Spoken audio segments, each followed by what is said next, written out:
So while if other people come, they can just join. And I'll start with the thank yous and then move on into the presentation. So I have to, as I said, filming is going to be filmed, so not on camera, go to that side. It will be posted at some point on YouTube, and it will be there for the other people that wanted to be here, and they're not, so they can watch it.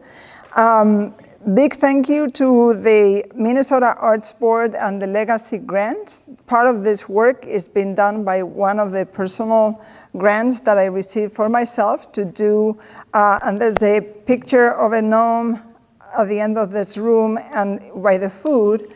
And the grant is to write a podcast, which is a mystery, is a murder mystery. And I remember Elizabeth Child, director of Rice County United Way, saw me around town taking pictures of the gnome. I have a gnome, a garden gnome, and I take the gnome everywhere to take pictures. And she said, "Oh, how cute." And I said, "No, it's not cute. It's about a murder story, and that's the podcast about, so not cute." But so it's coming up in December at some point. So I can send you the invite once it's up and running. I have 2 episodes already written. So the grant was for that, and I said in the grant, part of the presentation of this upcoming podcast will be a presentation that I've done in the past about my experience as an immigrant connected to other immigrants in town. So this is why we're here today. So those legacy grants, we have one of the best arts boards in the country. So we're lucky to be in this state. You can all be reviewers, by the way. If you're interested, let me know. There's contact from the Minnesota Arts Board that they're always looking for reviewers for grants. They always have grants and they need reviewers. Then a huge thank you to Heriberto. And in talking to Heriberto about this presentation, he said, "Oh, I would love to see another one with more people." So the idea of Invisibles 2, coming 2025, will be with people like Heriberto talking directly about their experience. It could be kind of similar a little bit to what the high school did with the Latino Play Festival and Friends. And so people can prepare their talk and then maybe not reading or talking from their experience. It could be other people, so that we'll see. But we'll let you know when we have that Invisibles 2 coming 2025. On YouTube, would it be called The Invisible? Is that how Yeah, I'll send you the link once it's there, because we need, so once we have the recording, we have the slideshow I have, has to be matched with the images. So yeah, I'll send an email once it's done.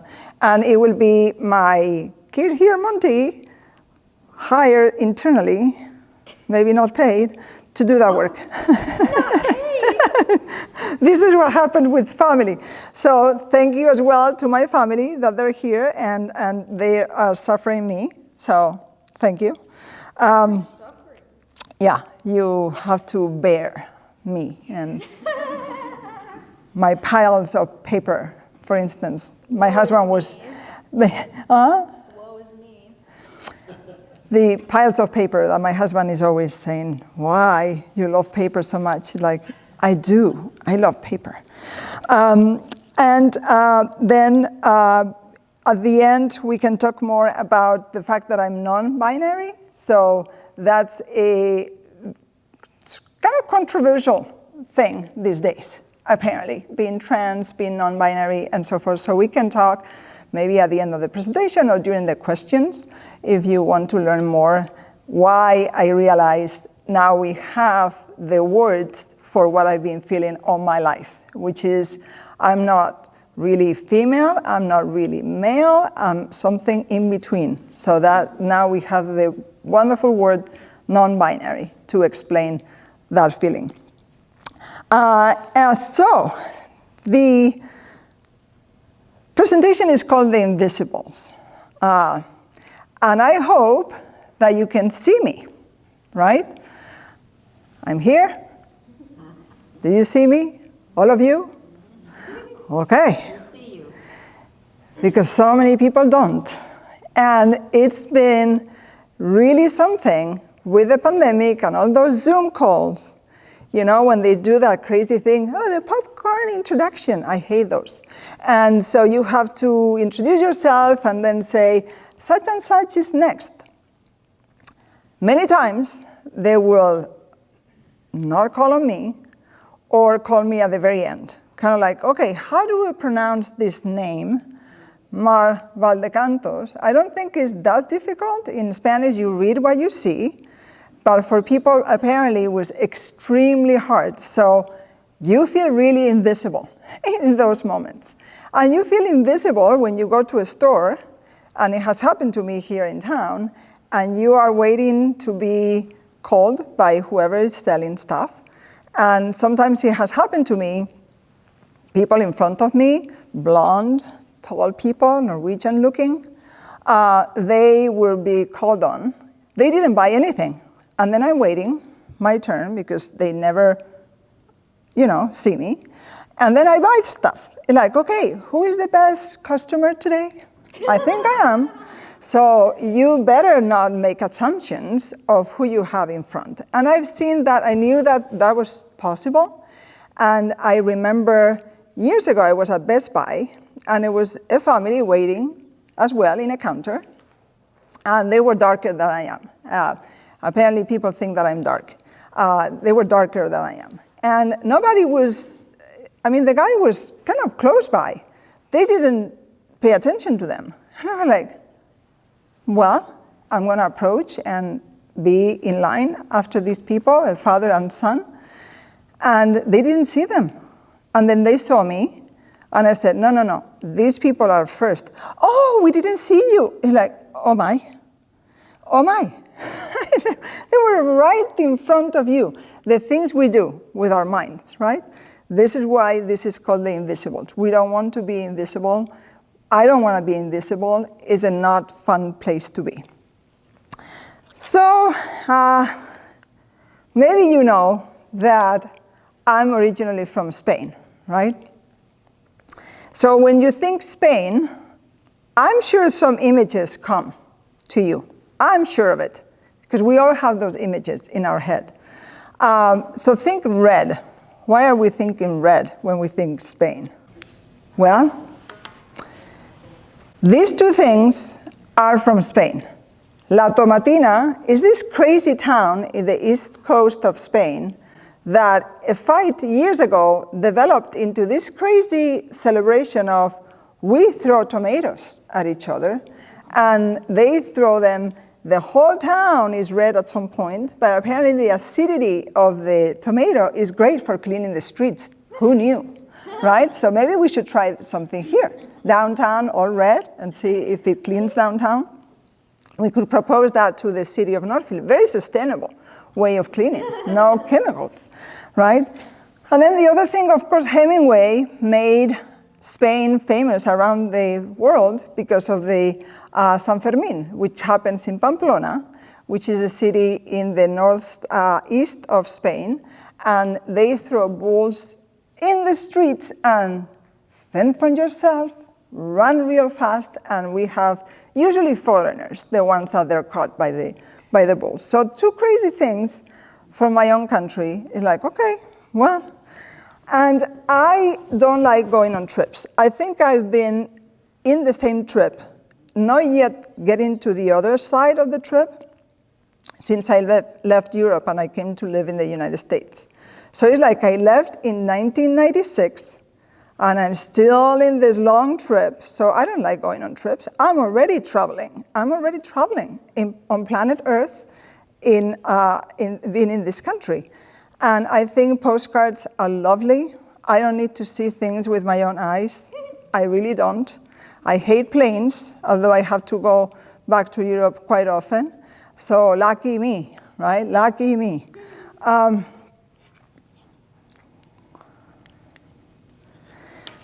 So one of the things growing up, I grew up in big cities in Spain, and then I studied in France for some period of time when I was doing sociology at the university, and I went to France, to Paris, France.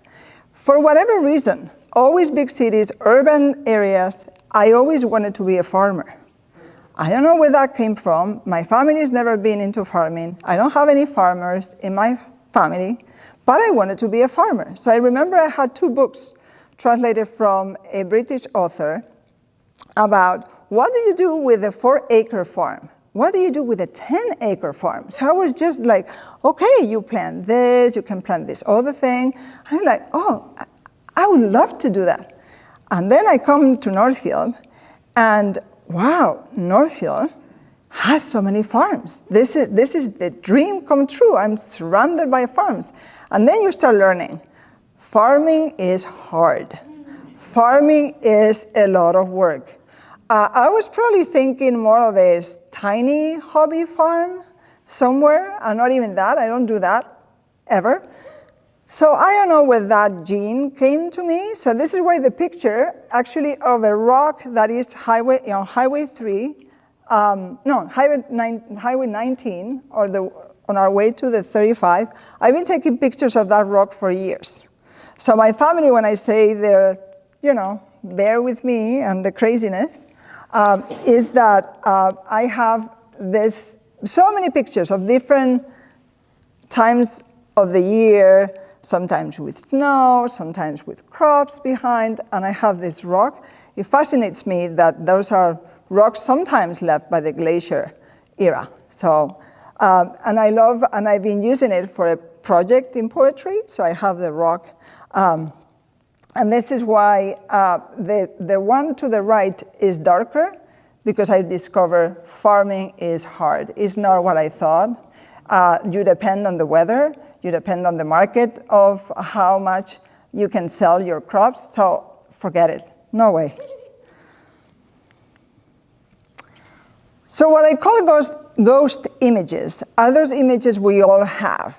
And so if I were to tell you right now, Argentina, I'm sure you have images already in your head about Argentina. Or if I tell you, of course, Russia, you have plenty of images lately. But places that you've never visited, that you don't know anybody from that place, you probably have images forming in your head as we're speaking. Those are what I call ghost images. Where are they coming from? We're not even making them. Those are planted in ourselves by watching movies and TV and the news and everything, and comments from other people that actually went to those places. We form these ideas. And we don't have a lot of filtering with those images. And when I was here in the beginning, a family member in Miami, because that's the first city where I landed in the US, because my husband is from Miami, so we were there. He said, oh, these are the places that I thought you came from. So I come from Madrid. It's a very large city, one of the largest cities in Europe, very urban. We don't have that type of things in that city. But his image, his ghost image of Spain is we all live like the Italians in the Tuscan area, And I was like, okay. And sometimes these come with commercials of cheese. And I was in New York once, and one of the cabs, the taxis, had a big sign saying, pizza made with real cheese. They're like, okay, where did I land? This country has cheese that is not real. I've never seen anything like that. This is very odd. Where I am. Where am I? I mean, this is very strange. So this is an image of my city. Again, you don't see, the images from the prior slide. So this is a very urban center of town, and I've been in that landscape all my life. Imagine where the farming came from these images. I don't know. It's just a very odd thing. And so Spaniards were supposed to be Caucasian, right? Another shock to me, I come to the US, not in Miami, because Miami is a I don't know how to describe Miami. It's a very strange place. I'm so happy we don't live there. It's a huge highway with crashes all along. I mean, my husband is from there, and we're not even going to visit often or ever, since his parents are not with us anymore. So the shock to me, I was working at Carleton College, and I received an email. Of course, my husband is a professor at the college, so he's like, what do we do with the wife? She's lingering here, so they offer some classes in the Spanish department, although I'm not trained as a professor in linguistics or languages, or language acquisition. I'm just a writer, native from Spain, so they thought, she can do it, and I did it for a number of years. Stressful being at Carleton because, as you know, they have a term, so it goes like this super fast. So it's a very stressful. I taught at St. Olaf. Oh my, what a beautiful semester they have. So it's just slower and wonderful. You can learn actually things at St. Olaf instead of Carleton that is like, okay, feed this language to these people. So I received an email in the beginning of my journey at Carleton, like, welcome to the Women of Color retreat. You're like, okay. I didn't know at the time what a retreat was. I thought it was like a resort type of thing that you go and like, okay, they're inviting me to a trip. And then women of color is like, okay, what is a woman of color? In my world, women of color will be black women. And then I'm being invited. So that was a rude awakening of, oh, I'm not white anymore. I'm a woman of color. And when I explain this to black people, it's like, oh, you don't have to explain. We know. So that was very odd, very, very odd. I do embrace it as, okay, I'm a woman of color. Let's play with it. Let's see where I go with that label. And I've been confused. When I was in Paris, people thought I was from Lebanon. Others thought that I was from Morocco. An Indian guy from India at the Mall of America thought I was from India. And people tell me I look ethnic. So in a movie set, it would be perfect because I will be able to play so many characters, depending on who is telling the story. So that was very strange. But here we are, woman of color, and all. We came to Northfield in 1998. Right? The first impression of Northfield is, wow, this is a horrible place. We came directly from Miami. It was February, no snow, cold as hell. And we came through Highway 19. The first thing you see is that, Malto Mill, welcoming you with the smoke and all. I'm like, wow, this is a horrible place. We go downtown, we went to the Archer House. Oh, we missed the Archer House. The Archer House, the tavern, at the time, 1998, I don't know if you remember it, you've been here long enough to know the food was horrible. I mean, they've been improving over time, and then when they were at their best, they disappear. So what is the irony here? But anyway, I ate there, I was just horrified, and I started crying. Like, I don't want to be here. This is a horrible place. I hate Miami, but I hate this even more. I want to go back to Madrid.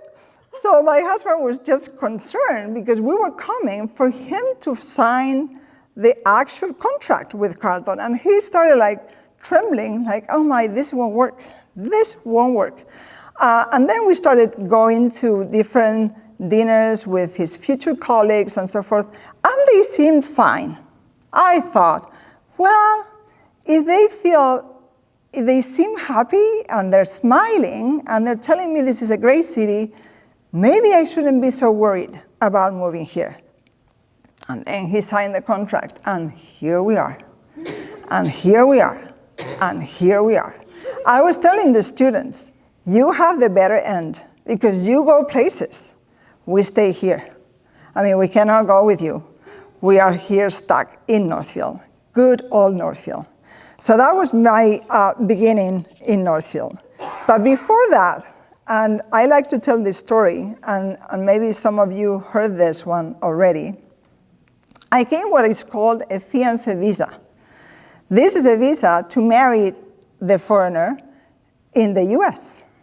Of course, the embassy that was doing all the paperwork and everything didn't tell us that it's much easier if you marry in the country of the foreigner and then you come as a couple. Because one of my questions was, what if I don't want to marry? I'm not ready. And in Europe, you can be with somebody without marriage, and that's fine. And they said, absolutely not. You have to marry to be in the US. Okay, fine, I'll do the marriage. And the embassy in Madrid did things that it was like very odd. So you go there and they have signs everywhere. If you come to the US without the proper authorization, this will be your home. And they put the bars of a jail. It's like, okay, that's a great welcoming that they have these people here. And then the guy behind the window, he was asking me, so raise your right hand. Like, okay, I'll raise my right hand. Okay, here we are. And he said, okay, now you have to swear that you're not a communist, that you didn't participate in Nazi Germany. Like, wait a minute. I was born in 1969. I don't think physically I could be in Nazi Germany. I've been in fascist Spain. Yeah, I was born under Franco the dictator. So the oddest questions, and you have to say, of course, no, I'm not a Nazi. Of course not. I'm not a communist. Of course not. You're like, okay, what do they care? And then they ask you to do all sorts of crazy things, like an exam by a doctor that was just very shitty doctor in Madrid. You're like, okay, where did I get this doctor? I don't know. In a very odd clinic, and this doctor performed whatever. He was telling me, well, your lungs seem fine, and your shape here in your ribs is whatever. It's like, okay, first time ever I knew my ribs had whatever shape. So they have all this paperwork, and you come to the US as a fiancé, future married woman of this guy in particular, and I bring them to the airport. They take all the packet, which is pretty thick. Is a background check, is the doctor's things, many papers, all those documents. And later I learned they lost everything. Okay, well, it wasn't my fault. I gave it to you, then find the papers. But before that, even worse, is that they sent the whole embassy thing, because it's the Department of State, right? So from one embassy to the next, and they sent all the paperwork that was processed in the US somewhere to Madras, India. Because Madras and Madrid is apparently the same, you know? So some bureaucrat somewhere, because bureaucracy is like that here and everywhere, right? So Madras, now Madras is not even called Madras anymore, it's Chennai. So hopefully they won't make that mistake ever again. But imagine the distance, right? So the paperwork, all the documents, everything, the doctoral thing, everything, in Madras, India. 4 months and months. We couldn't get married officially, so I flew to Miami. We had the wedding, but it was a sham, because we couldn't sign anything.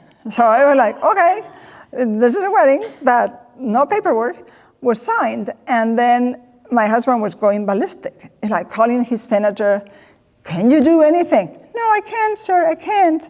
It's the way it is. It's the Department of State. I don't have anything to do with that. It took them forever. And then finally, I was able to come to the US.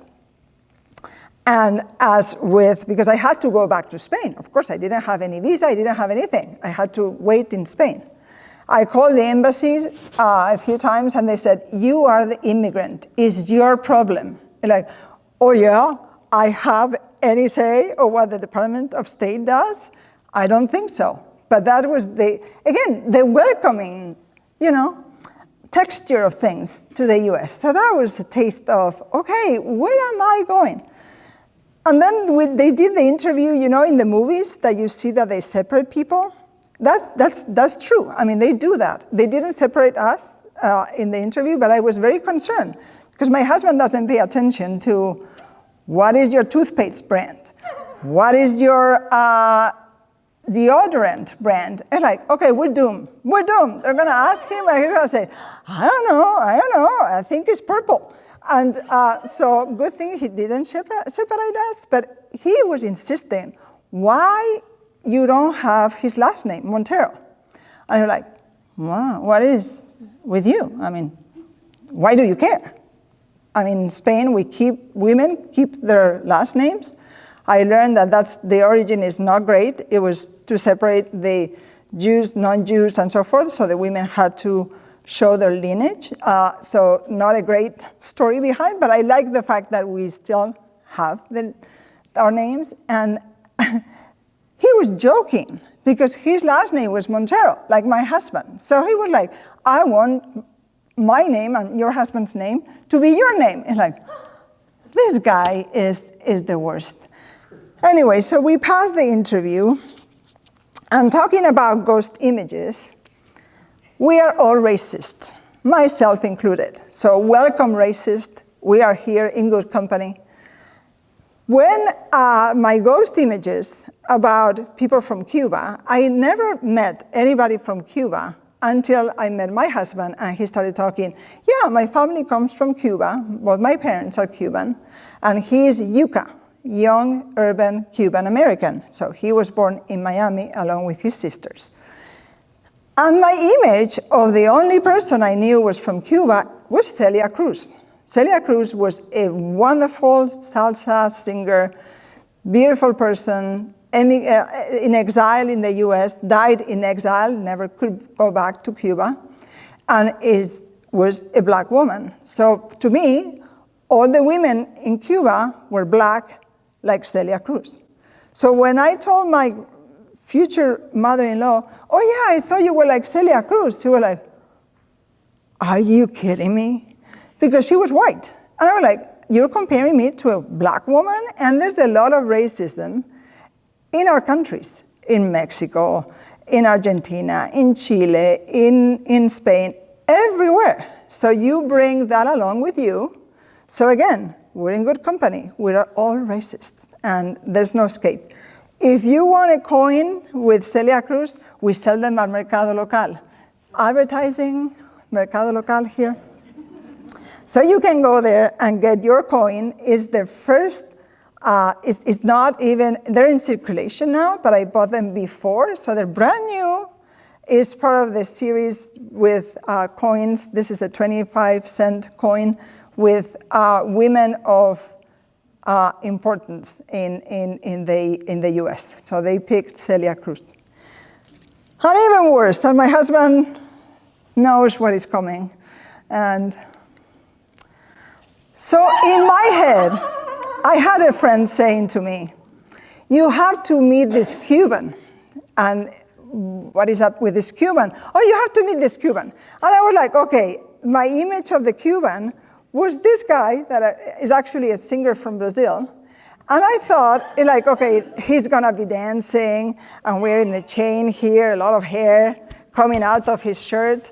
And the thing I find is this young guy, very nerdy, and I'm like, okay, my ghost image just shattered. And I could hear in my brain, cluck, cluck, cluck, cluck, cluck, the image completely broken, because what I saw was completely different from what it was in my head. But again, pre-racist, right? We have that, is who we are. And my own biases, I always use my own biases to give an example of how we all have these images in our head, these sentiments, these feelings that they overpower us sometimes, so we have to counteract them all the time. This is our job. This is our personal education. This is our personal journeys, is we have to counteract these images. So when Rodney King was the victim of police brutality in 1992, those images went around the whole world. You know, the US is like a big broadcasting mechanism. Anything that happens here is known everywhere in the world. So you have a hurricane here, people in China learn about the hurricane in the US. You have flooding here, people in Argentina learn about that. It's the oddest thing. When you come to the US, it's like you're in a movie, because you've seen the US in so many movies. So Little League children, you're like, oh, this is real. This is not just in a movie. This is for sure. It exists. So my images of the US were built from Spain, all white, because Spain didn't have, when I was growing up, any black people. I think the first time I saw a black person, besides on TV, in real life was in the US. I was already 20-something at the time. So Spain now is getting more diverse, is getting more prosper. It was just very poor after the dictatorship and after the Civil War and all of that. So Spain needed to grow in order to get immigrants. The immigrants were going through Spain. They didn't stop in Spain. So at some point that journey changed and people were stopping and staying in Spain, which is the case now. And of course, racism didn't quite exist until you have people that are not white. And then now we have racism in Spain like everywhere else. So my images about the US were formed with the Rodneyking and the LA riots and everything. So my image of the US is a violent place. Black people are crazy and go out in the streets and destroy stuff. Imagine the ghost images I had coming here.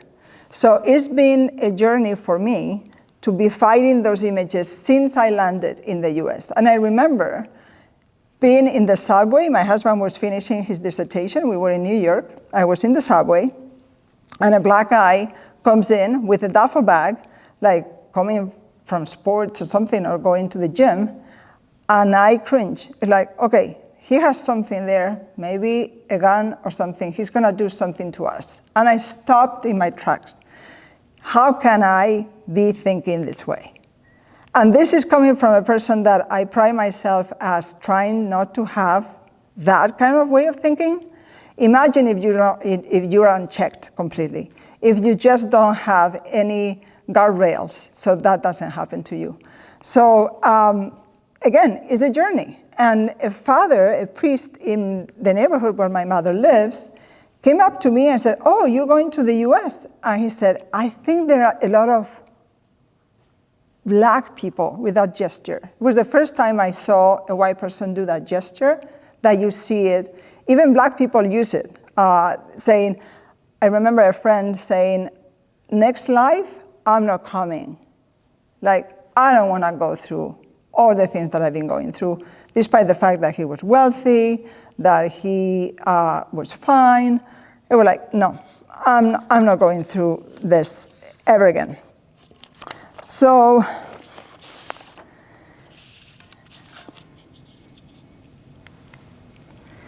one of the things I think most of us as immigrants develop is what is called the Ulysses syndrome.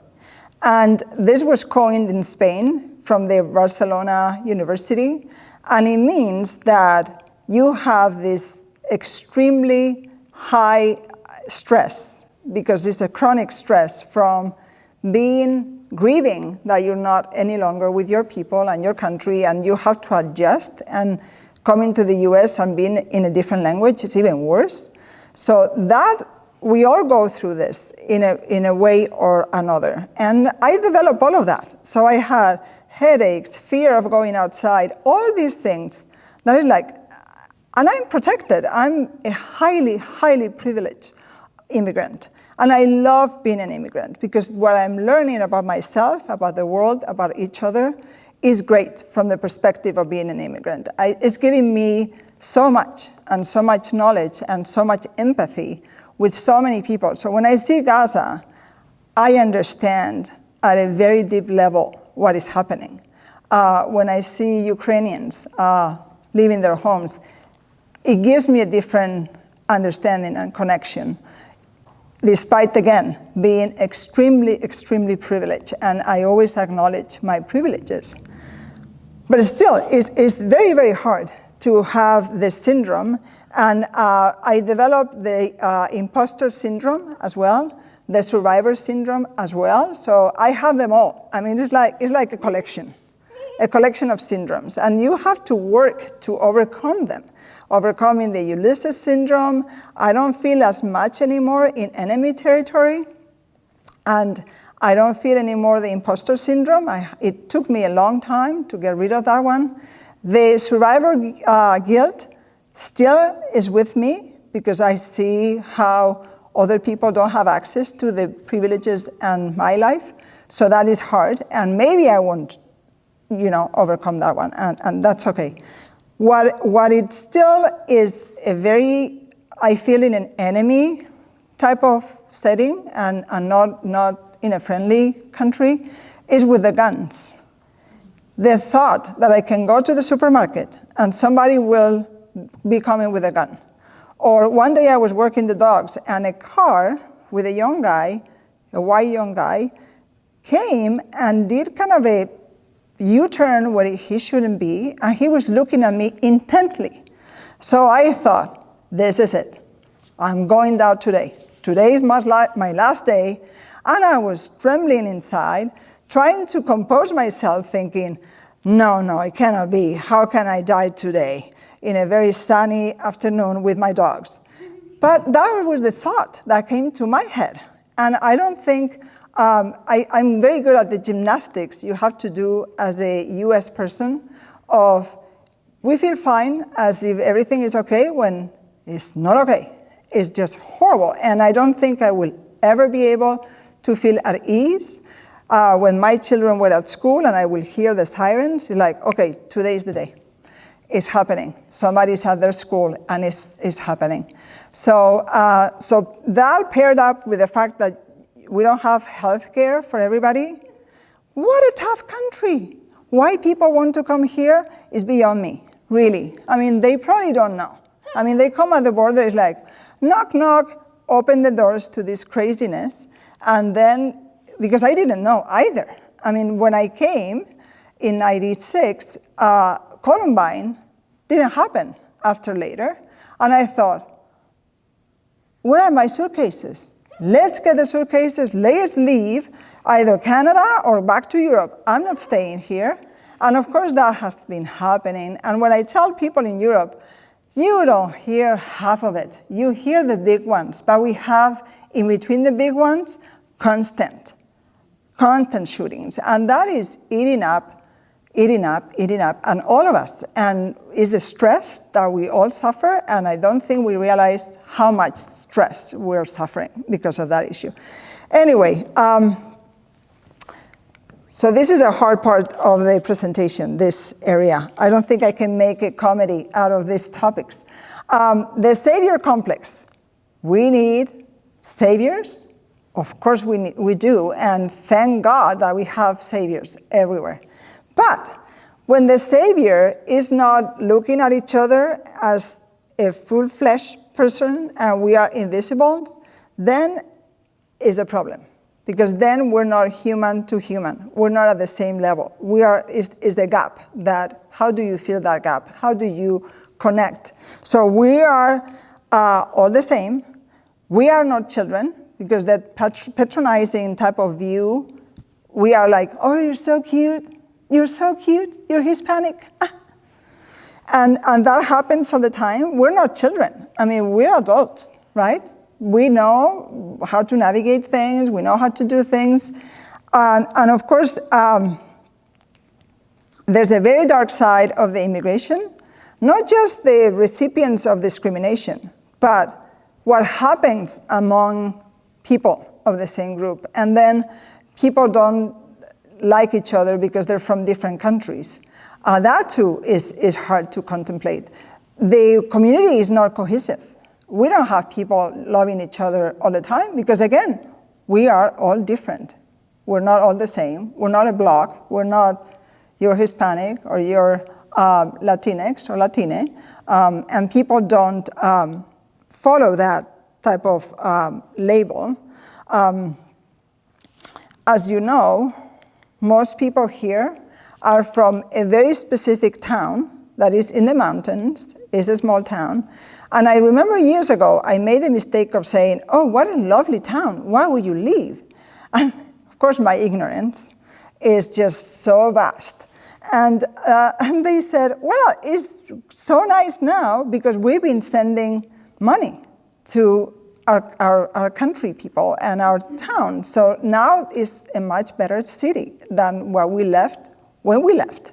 So, and they one of the things that even during the 2020-2021 pandemic, people thought, oh, these people are not gonna be able to send money back home. They did. I mean, with the essential workers not being able to work and all of that, they still did send a lot of money because that's what you're supposed to be doing. You're here and you have to help your family. This is part of, as well, there's a bit of, you're there, you have to do this, no matter what. So the dark side, we can talk more about that, but it's pretty dark. We all speak Spanish, but it's different types of Spanish. We understand each other. It's like asking you, do you understand somebody from England or Australia, right? You probably understand, unless it's this thick UK way of talking that they don't even know themselves what they're saying. But you probably are able to understand each other. And one of the things that I don't like when talking about the community here, people think, oh, these are farm workers. No, they were entrepreneurs in their countries, accountants, we had a doctor, many nurses, many teachers. They're professionals, and they left for different reasons. Many of them came with a visa. Visa never renewed, and then they were in the dilemma, we have already our life here, our children and so forth. What do we do? And they stayed, they overstayed their visa, right? There's another group of people that they came without any visa because it's sometimes really impossible to get a visa. But they're here, and to people in the US, I always like to say, this is not the only country that suffers from immigration. This is a dilemma that no one in the world, no one on planet Earth has resolved. So any two countries that they're sharing a border have issues with immigration. Any areas that are wealthy compared to non-wealthy areas have an issue with immigration. That's all over the world. And talking about my own ignorance, I said, Rocky Casillas created this wonderful drawing. And I said to him, doesn't it look a little bit Halloween-y? It's like Halloween? And he said, well, it's the Quetzalcoatl, which is the Aztec god with feathers. It's like, oh my, am I ignorant? So can we accept that we're ignorant and we're learning? Yes, and we have to have grace for ourselves and each other. That's a good thing to have. So talking about immigration and how it's not resolved, I come from that area of the world, Mediterranean Sea. So you have Greece, you have Italy, you have many beautiful countries, you have Egypt, Turkey. We are all sharing the same sea, which now is a cemetery.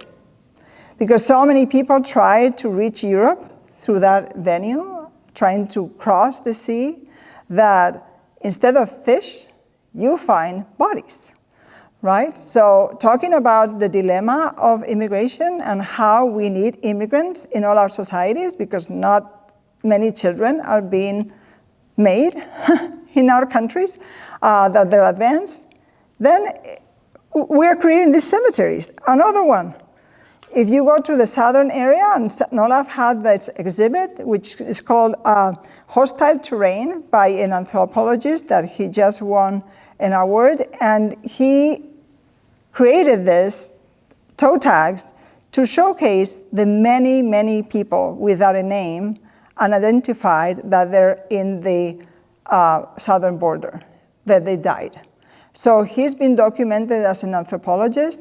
All the things that he finds, from water bottles to discarded shoes, toys, everything that people are leaving behind, and showing the atrocity that we still have this happening in the world.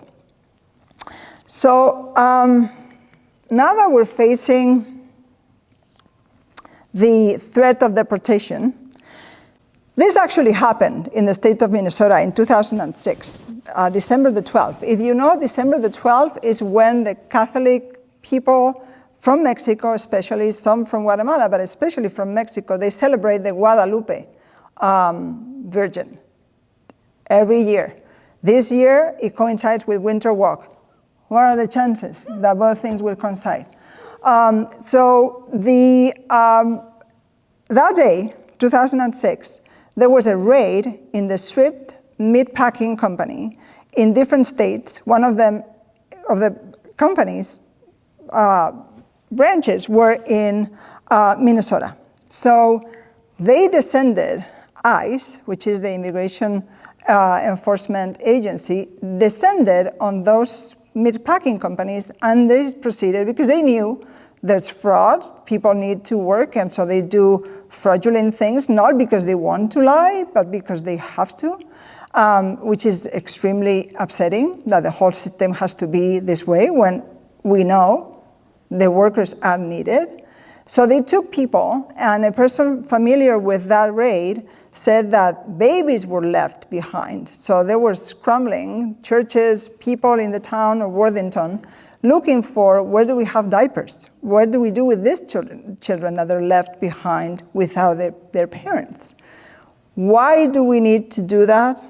Why, right? I mean, there's no explanation why this has to happen. But to raise a very bad day, another December 12th, this time was in 2017, we had the municipal ID. The city ID was passed in the city of Northfield. First and only city in the whole state that passed such a ordinance. This tells you volumes of what kind of community we are and what we strive to be. Because we're not there yet, let me tell you. Northfield is slowly getting there, but is trying to get there, you know. Of the cities that have manufactured home parks, the trailer parks, no one in this town I've heard ever saying trailer trash, ever till this day. I'm proud to say that this is who we are in Northfield. And hopefully we'll be able to stay this way for as long as is needed, until justice doesn't need to be done, advocacy doesn't need to be done, because we go there. And one of the worst days in my life was when I became a citizen. And there it's me at the ceremony, and that's friends that they bought paraphernalia. They said, oh, you have to wear the flag. You're like, okay, let me wear the flag for just the picture. Why was that day so horrible to me? So when I became a legal resident, which is why I had to be a fiancé visa first, recipient, and then you have the green card, they were telling me, oh, now in 2 years you can apply to become a citizen.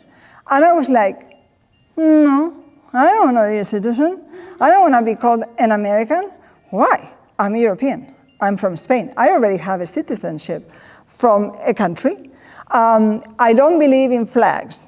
I don't believe in borders. I don't believe in countries. I think sometimes our affiliation is very small. Sometimes it's with our group of friends, not even a city, you know? So to me, it's nonsense. And in that, I'm like Einstein. Einstein was the same way. So I'm so proud to have something in common with Einstein.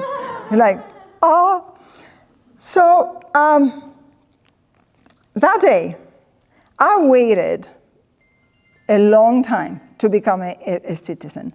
So I went through, when I came was Clinton, then Bush, the other Bush, Obama, all these presidents. And it would have been great to be a citizen under Obama, but Obama was the detention chief, right? He deported more people than other presidents. So why would I like Obama from that perspective? No immigration reform ever was on the table. So it's like, no, I'm waiting for the immigration reform. So when I do this step, I can say, I bring along so many of my friends, so many people with me. It's not happening. But I realized, and my mother was very worried along the way. Like, they're gonna send you back to Spain. Like, okay, I won't oppose that.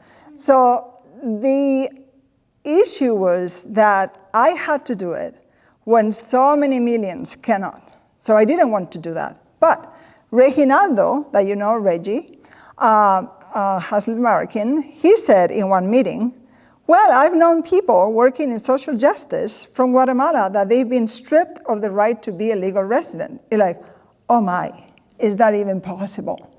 I didn't even know that, and I was already working with the nonprofit. And like, okay, I'm toast. I'm toast. I mean, they're gonna come here, ICE is gonna come and like, give us your green card, you're not a legal resident, go back to your country. So I had, I needed to become a citizen to just avoid being deported myself. So I went, I like, okay, here we are. So I wore, you cannot see that, but I don't like flags, as I said, I hate flags, I don't think we need them. But I was wearing the colors of my flag. It's like, okay, here I am. I'm from Spain, but I'm gonna have to swear here something. I don't wanna add another flag to my resume. So I was there. By me was a guy from Canada. He was even more upset because he was looking around like, why do I have to be here with these people of color, most of them, having to swear? I'm just a very handsome white guy, probably working in a very nice job. He was so upset. So I was like, okay, now you do the pledge. You're like, do I have to? Is the camera here? Do I move my lips and don't say anything? And then they were telling me that under other presidents, the president will be in the welcoming, and I have a short video of our welcoming video. And the president will say, welcome to the United States. This is the land of the free. You're welcome, we need you. You're gonna give so much to all of us. Of course, when I did it under Trump, I mean, I was surprised he wasn't there saying, what are you doing here? You're fired, right? Something like that. It was not like that. It was a composite of wonderful pictures of the Grand Canyon and the beautiful sights of nature things. And with this music that was just like in a movie, you're like, who are you kidding here? This is not the truth. What is the genocide of the indigenous people? What is the slavery that we still are grappling with, that horrible part of the history? Of course, that was missing. That was missing in that movie. And of course, no Trump. And they said that with other presidents, you received a letter signed by the president saying, welcome, welcome to the country. I was expecting just the opposite, a letter saying, we hope you don't stay here long. We hope you go back to your country. So you are an alien, right? So I'm an alien. I'm a legal alien. Even Sting had a song about the legal aliens. So I'm an alien. I'm fine with that. I love sci-fi. I could be from Mars for whatever they think that I'm an alien. So my first time voting was shortly after, because I'm always one that likes to vote. So it was November 2017. You can see my joy of, not the upsetting moment of becoming a citizen, because nobody I knew could do it, but I was happy I could vote. Now I have a voice. I'm invisible, but not invisible. I can vote, and that can be done. Of course, by putting together all of this, I realized 2017 is also the year that we started creating the nonprofit. And of course, I've aged so much because of the nonprofit. I don't recommend to any of you to work in a nonprofit, and let alone be the director of a nonprofit. I mean, you are always thinking about money, and I hate money. So thinking about money day in, day out is just hell. So I've aged more rapidly than I wanted. And of course, gravity has something to do with it, because it sucks you to the bottom of the earth. I don't know how I didn't notice gravity before turning 50. I'm 55. So there's something about, Earth that is pulling us all here. So just to wrap up, protections for immigrants. So now what can we do with this looming deportation that, of course, if they were white, Norwegian-looking, like the Canadian guy at my ceremony for the citizenship, do you think that there will be mass deportations? No, there will be like chain migration. Bring your whole family. Bring grandma, grandpa, bring everybody. And of course, the worst I can think of, the worst type of immigrants are the ones that they are traitors to other immigrants. And we have many of those going around. And it's so sad to see when that happens. And I won't mention who will be in the White House that I'm thinking of that just is that type of profile. But we're going to be launching Know Your Rights sessions. Of course, I didn't want to do this, but being in the nonprofit world, well, now you have to pivot back to do what we did way back. And one of the saddest things to do is what is called the DOPA document, the Delegation of Parental Authority, where people have to sign a form saying, these are the people that will take care of my children in case I'm not here. The hurt for somebody having to do that form, the fear, I cannot fathom how people can go on with their lives with that pressure. Legal representation. We know that if immigrants have legal representation, their chances of not being deported goes up really high.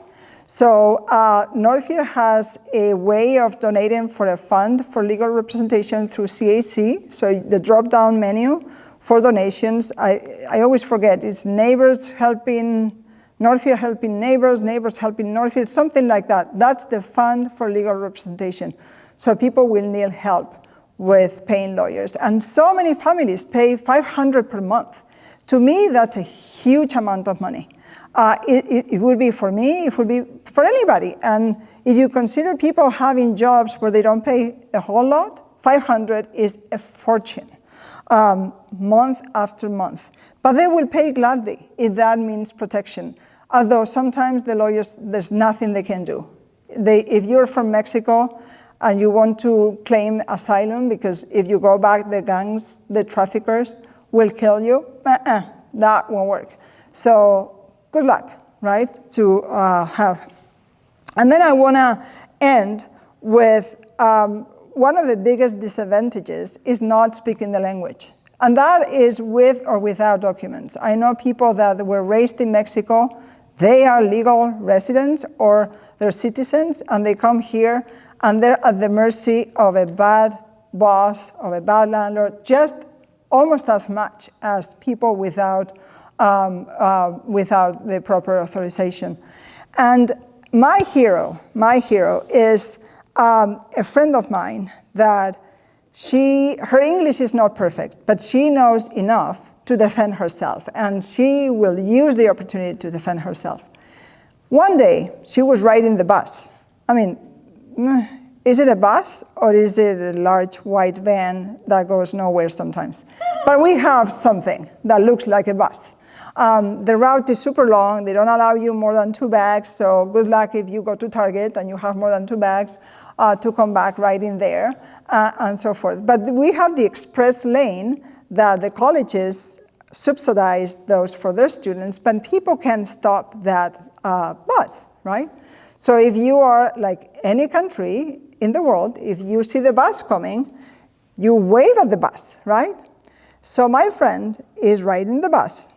Again, her English is not perfect, but she understands. And she hears the driver, and I call her Guatalan saying, you need training for your drivers. She hears him talking with an Anglo guy, so meaning non-Hispanic, white guy, by the driver. And he's saying, because they were passing by and a Hispanic person was just waving at the bus. As we will all do, right? You're waiting for the bus, you're waving at the bus. And the driver said, oh, oh, look at them, so funny, so cute. They look like monkeys. And my friend, and this is why she's my hero, my friend is at the back of the bus and walks up to the driver. And he says to him, well, what you said is not nice. And the guy by the driver went livid, like, oh my, they're understanding our talk, our conversation. And then the driver said, oh, it's just a joke. And she said, no, that's not a joke. That's not a joke. So my friend, my hero, whose son is DACA, let's see if we can save DACA, because so many children are able to be in the workforce, doing great work, studying, and we need to save that program. We'll see if it's saved, because it's been tried to be dismantled so many times. But she is my hero, and of course, maybe she's a magnet, and she is a very tall woman, very white, so it's not like the typical image. We have those ghost images of a person from Mexico. And she was at Jesse James one year, coming back from her job, and she was talking to her family on the phone, and a guy by the, close to the river, overheard her speaking Spanish, and he said to her, and she could understand what he was saying, he said to her, this is not your celebration. This is not your festival. You shouldn't be here. And this is a guy in cowboy gear against a woman by herself. Her family wasn't with her. And she froze. At that time, it was so scary that this guy is like, probably like me. Maybe he has a gun, and he's gonna just kill me right here. But anyway, she remains to be my hero because she had the strength to, in the bus, go to that guy. And then I could call Hiawatha Land and say, train your drivers better. We don't need that in this city. So thank you so much. We have questions. If you want to ask questions, thank you so much for coming. And again, we're all racists. Welcome to our world. And how do we do to get rid of those sentiments and those ghost images? That's up to us and up to our community. So thank you so much.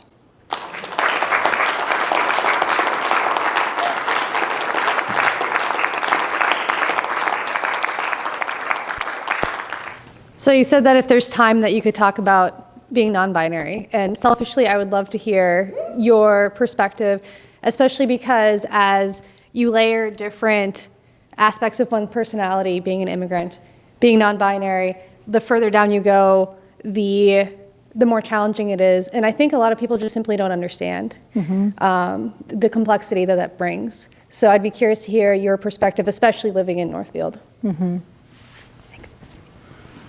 Oh. I need the mic. So, of course, the term didn't exist while I was growing up, right? And in talking with this kid here, Monte, was telling me about the different identities and how we now understand gender is not just male, female, but it's a continuum. So you may find a woman that feels more male or a male that feels more feminine. So that is a continuum. We didn't ever know that was a possibility. So it was thrown to me as a person born female, all the stereotypes. You have to wear skirts, you have to wear the hair this type, I felt always uncomfortable. I felt always out of my skin, like, okay, I'm pretending here. I felt horrible, and then I said, no more skirts, no more dresses, just pants.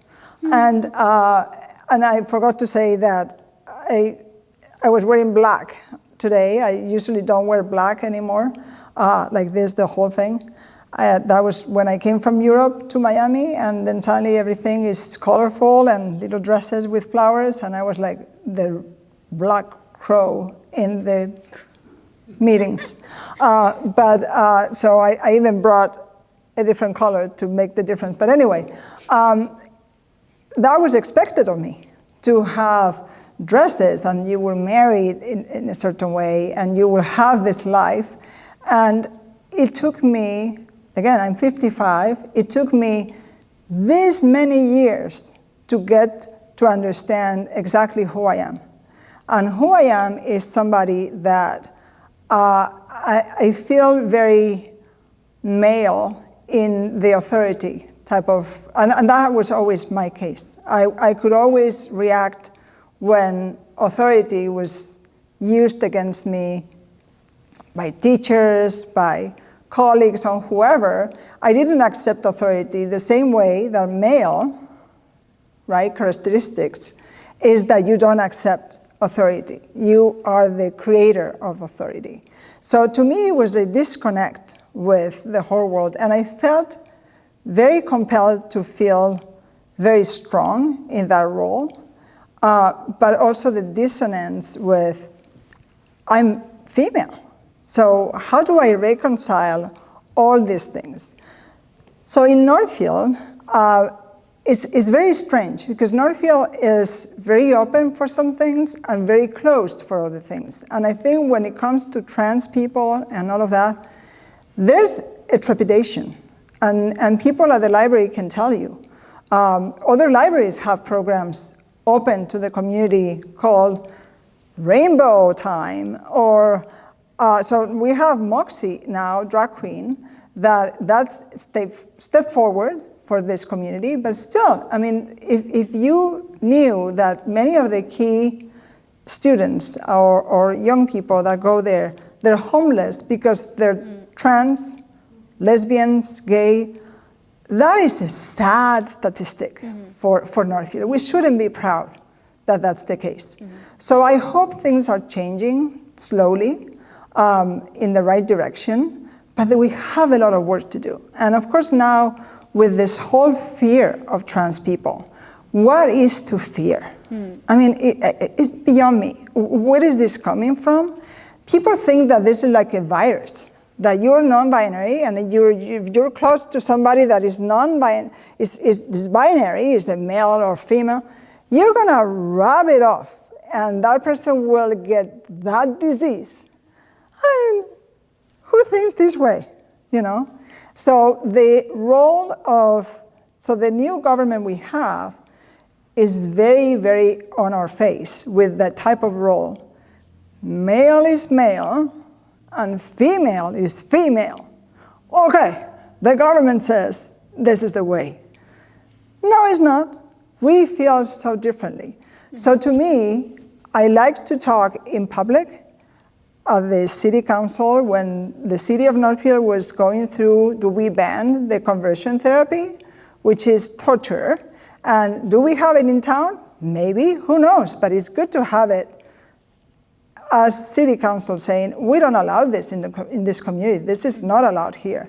So I went into the public comments at the city council and I spoke that as a non-binary person, I think has tremendous value while we signal to youth in our city that we're with them.